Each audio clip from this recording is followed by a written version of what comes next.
Well, my name is Phil Hart, and I'm running for State Senate, Legislative District 2. And I've served in the House legislature before. I was in the House from 2004 to 2012. So, well, if you look at the Idaho Freedom Foundation scores, not that they're the end-all be-all, but they do a really good job. Overall, the House scores better from the way I look at that scoring system than the Senate does. So the Senate needs more limited government-minded people. And I think the three biggest issues are the emergency powers that the state has exercised over the last 2 years. And I think another is the growth of government. And the third I see is the erosion of our rights, which I think is related to the exercising of emergency powers, but that's also been going on for decades too.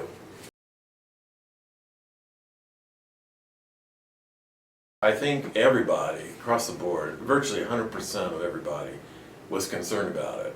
And I mean, I even think worldwide, and wanted to be a good citizen, wanted to do their part, wanted to help their neighbor to get this thing under control or understand it or wrap their head around it or whatever needed to happen at the time. So one by one people woke up, and I don't know when there was like a tipping point. I think we've reached a tipping point, but at some point a whole bunch of people started to realize that this is not a pandemic and there's something rotten about the narrative that we're being fed. And we're still being fed that narrative, but it's really breaking down. I think it's one of the biggest scams, I guess, that the human race has ever dealt with, this whole coronavirus pandemic. The statute does not let the governor declare an emergency unless it's a so-called extreme emergency. And by the way, he declared it twice, because I think the first time he made some mistakes.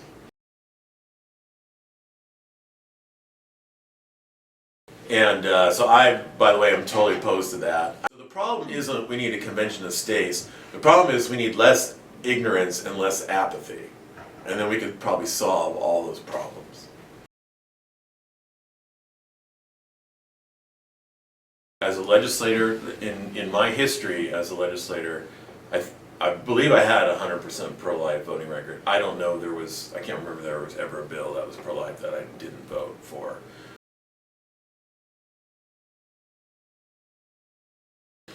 So from a general standpoint, my position on education is the education institutions out there need more competition.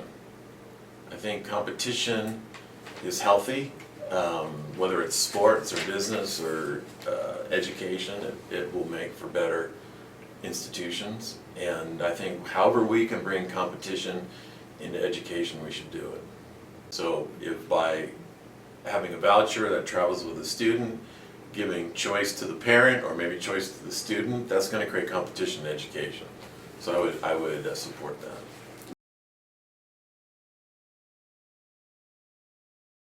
The 10th Amendment at the federal level says whatever powers are not granted to the federal government by the Constitution are reserved to the states or to the people.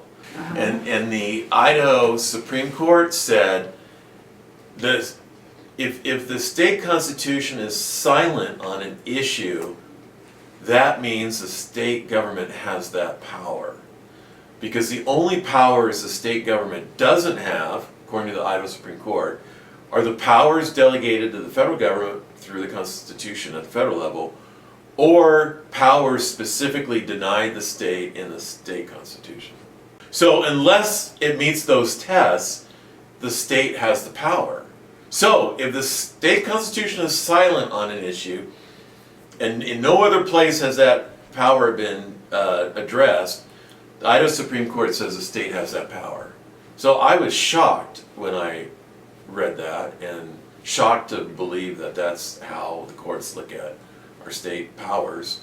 So I think we need a 10th Amendment at the state level, which would say that unless the power is actually granted to the state through the state constitution, the state does not have that power.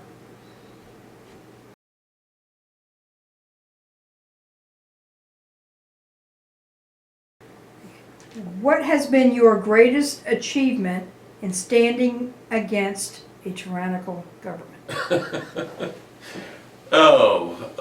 Probably writing the book that I wrote about the history of the income tax.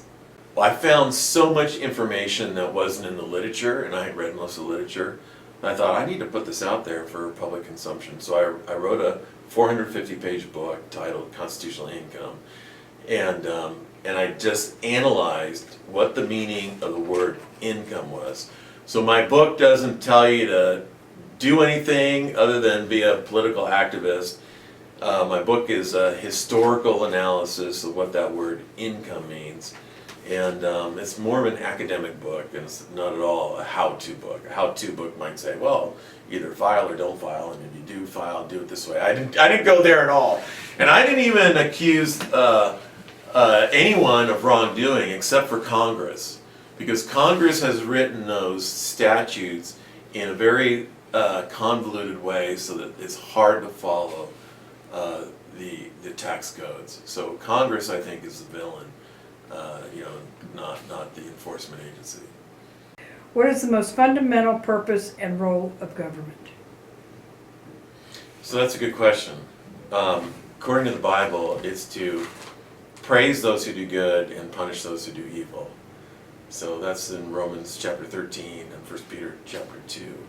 So that's a very small government. If you look at the Declaration of Independence, Thomas Jefferson wrote in the first or second paragraph that to secure these rights, governments are instituted among men, deriving their just powers from the consent of the governed. So Thomas Jefferson thought that the purpose of government was to secure our rights. So that's a pretty small government too. And then I would add to that the Article 1, Section 8 of the Constitution, where there's 17 enumerated powers that the states gave the federal government. So the 17 powers, plus the mandate to secure our rights, plus the biblical mandate to punish those who do evil and praise those who do good, I think that encompasses the purpose of government.